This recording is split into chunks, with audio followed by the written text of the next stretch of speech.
Video शुरू करने से पहले मैं आप सभी को एक बहुत ही फन और इंटरेस्टिंग ऐप के बारे में बताना चाहता हूँ। This is actually very useful for you guys. This app is called vibe video maker. It's a video editing app जिसमें आपको ज्यादा कुछ मेहनत करने की जरूरत नहीं है। बहुत ही सिंपल स्टेप्स में आप बहुत ही ज्यादा कॉम्प्लेक्स लगने वाले एडिट्स इस ऐप के थ्रू कर सकते हैं। Go to Google Play Store, search for Vibe video maker and it's absolutely free. Just install it. मैंने ऑलरेडी कर रखा है, so let's just open it. And open करते ही आप देखेंगे कि टेम्पलेट्स की कोई कमी नहीं है यहाँ पर। And it's very easy to use. Just pick the template that you like and click on make video. Just select your photos and you're done.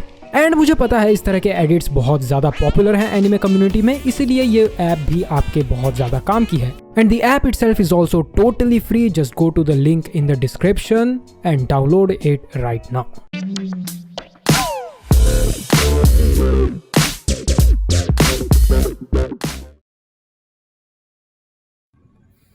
Destructive nature ही मेरी लाइफ में डिस्ट्रक्शन लाता है। तो मैंने जब the whole JoJo's bizarre adventures franchise में कदम रखा था, मेरे दिमाग में काफी सारे मिसकॉन्सेप्शंस थे। फर्स्ट ऑफ ऑल, मुझसे कहीं ये कह दिया गया था कि JoJo part 3 is actually the part where the anime peaks. मतलब बेसिकली काफी लोगों का कहना ये था कि जोजो पार्ट 3 में पहुंचकर काफी ज्यादा मजेदार हो जाता है। एंड हाँ, वो गलत भी नहीं है। पार्ट 1 एंड पार्ट 2 के मुकाबले द जोजो part 3 was beautiful, but deep down somewhere inside I only called JoJo Part 3 good because I chose to call it good. मैंने काफी सारी चीजें एंजॉय करी पार्ट 3 में, but there were a lot of things that I just did not prefer. First of all, the episodic formula. मुझे उसके episodic होने से कोई परेशानी नहीं है, but it was episodic for 40+ episodes. ऐसा लग रहा था कोई 2 एपिसोड की एंथोलॉजी सीरीज चल रही है। And the only enjoyable thing about this is the characters, especially Polnareff. And in the end यही बन गया मेरा impression about JoJo. Yes, this is the entire community and the hype is about. And नहीं, मेरे कहने का मतलब ये बिल्कुल नहीं है कि मैंने जोजो पार्ट 3 बिल्कुल भी एंजॉय नहीं करा एंड कुछ भी अनाप शनाप जोजो फैंस को झूठी तसल्ली देने के लिए मैंने वीडियो में तारीफें कर दी। नहीं, I did really enjoy Jojo's part 3, but it just did not blow me up. And honestly मैंने उसके बाद से एक्सपेक्ट करना भी बंद कर दिया कि ये एनिमे कभी भी कुछ आउटस्टैंडिंग शो करने वाला है। तो इसी सेम इंप्रेशन एंड फीलिंग के साथ I started watching Jojo's part 4 and it was an absolute.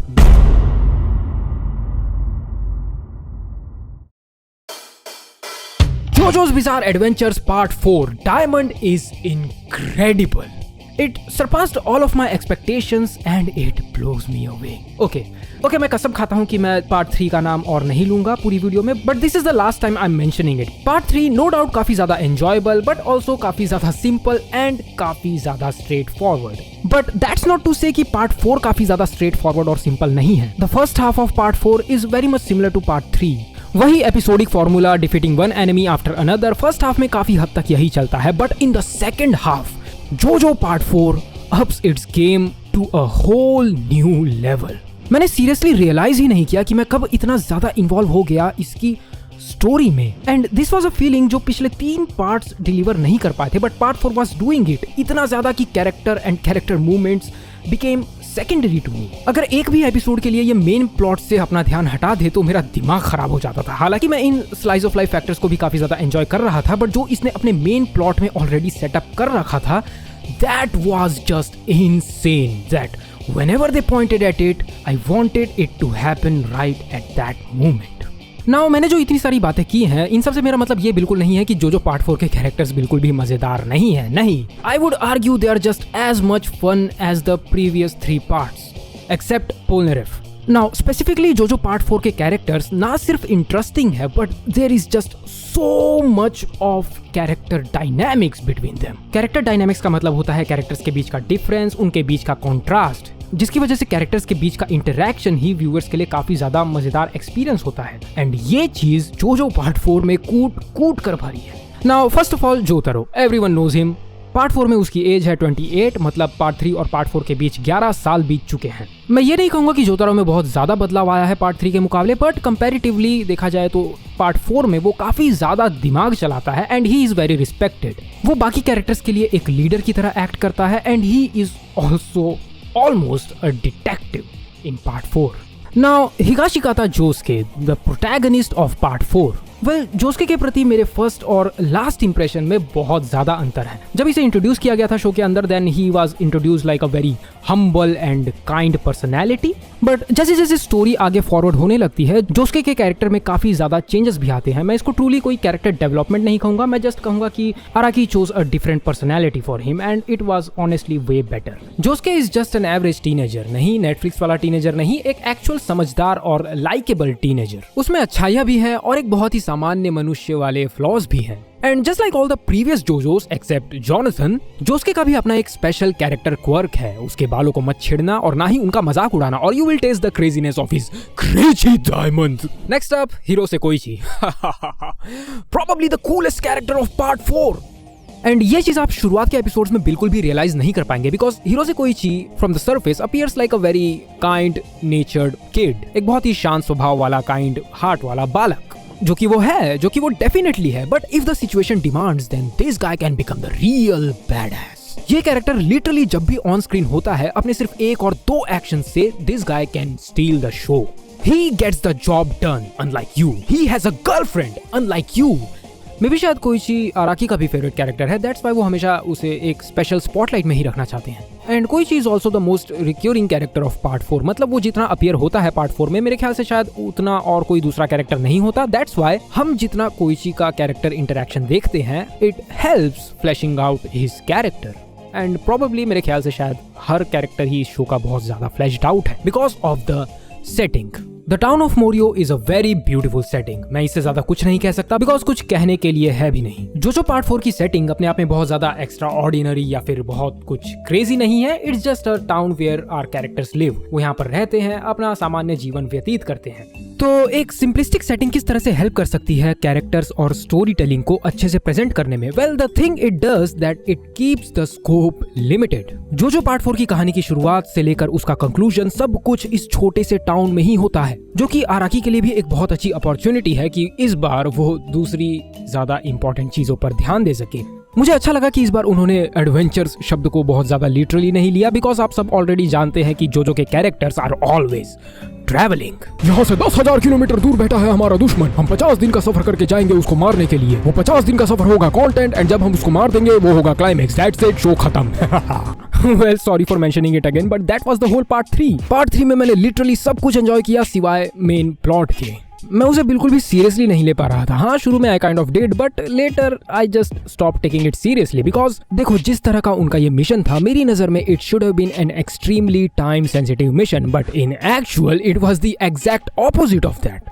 तो लिटरली पॉइंट क्या है, कैरेक्टर्स के पीछे स्टेक्स तो है, बट उनके हाथों में टाइम इतना ज्यादा है कि व्यूअर्स अपना इंटरेस्ट लूज कर सकते हैं, एंड उन स्टेक्स की वैल्यू भी उतनी नहीं रहती जितनी होनी चाहिए। तो जो पार्ट 4 में ये सेम प्रॉब्लम एग्जिस्ट नहीं करती because of its setting. Not a very extra ordinary move, but it works. और सिर्फ इतना ही नहीं, पार्ट 3 की तरह आपको पार्ट 4 में ये कहीं भी फील नहीं होता कि ये शो अपना टाइम या पोटेंशियल कहीं भी वेस्ट कर रहा है। अब इसके बारे में ऐसा बोल ही नहीं सकते because the characterisation has backed it up.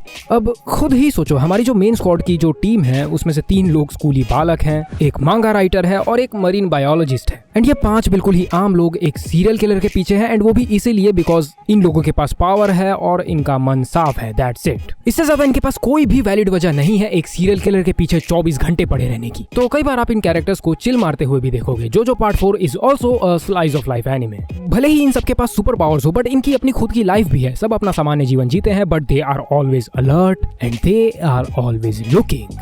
And मैं आपको बता नहीं सकता just how cool is that feeling. Basically Among Us anime version.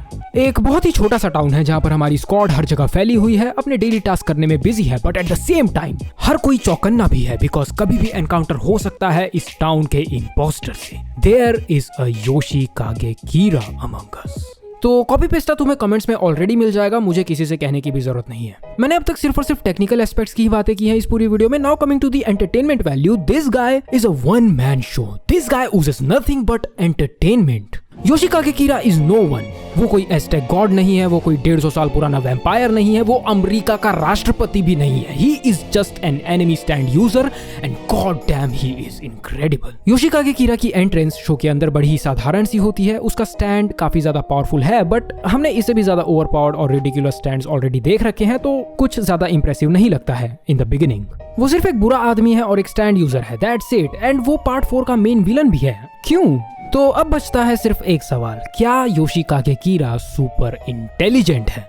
And उसका जवाब है नहीं, but he is something close to that. Yoshikage Kira is an opportunist. And उसे देखने के बाद मैं एक चीज तो कह सकता हूँ कि एक अपॉर्चुनिटिस्ट नेचर्ड विलन काफी ज्यादा एंटरटेनिंग होता है एक जस्ट सुपर इंटेलिजेंट विलन से। योशिकागे कीरा हमेशा अपॉर्चुनिटीज की तलाश में रहता है। वो छोटी से छोटी अपॉर्चुनिटी को ग्रैब करके हीरोज को आउटस्मार्ट करता है, उनसे एस्केप करता है एंड समटाइम्स उन्हें कॉर्नर भी कर लेता है। And he does this all by himself. His every move is a curve ball after curve ball. आप बिल्कुल भी प्रिडिक्ट नहीं कर सकते कि वो अगली बार अपने दुश्मनों को किस तरह से कॉर्नर करेगा, एंड आप ये भी प्रिडिक्ट नहीं कर सकते कि कब वो कोई गलती कर दे और खुद कॉर्नर हो जाए, बिकॉज कीरा और हीरोज के बीच की ये जो पूरी चेज है, it's not about strength, wits और intelligence. It's just about the right opportunity, time and place. And story में इन तीनों चीजों को सम अप करके एक टर्म दिया गया है, and that is fate. And it kind of make sense. जो सही समय और सही जगह पर सही अपॉर्चुनिटी को ग्रैब कर पाएगा वही अपना फेट भी डिसाइड करेगा, एंड वही एक स्टेप अहेड भी रहेगा। सरल शब्दों में कहूं तो जोजो पार्ट 4 कोई बैटल शोनन तो नहीं है, एंड ना ही ये कोई इंटेलिजेंट कैरेक्टर्स के बीच की कैट एंड माउस चेज है। हाँ, it's something close to that. It's like Death Note on cheetah chucks and sanitiser, पता नहीं। And it's just incredible. इस शो का incredible second half, incredible climax screams nothing but passion. इस show के सारे technical aspects are just pure perfection. JoJo's Bizarre Adventures Part 4 Diamond is Unbreakable is a rare occurrence that happens when passion meets perfection. キラークイーンはすでにドアノブに触っている。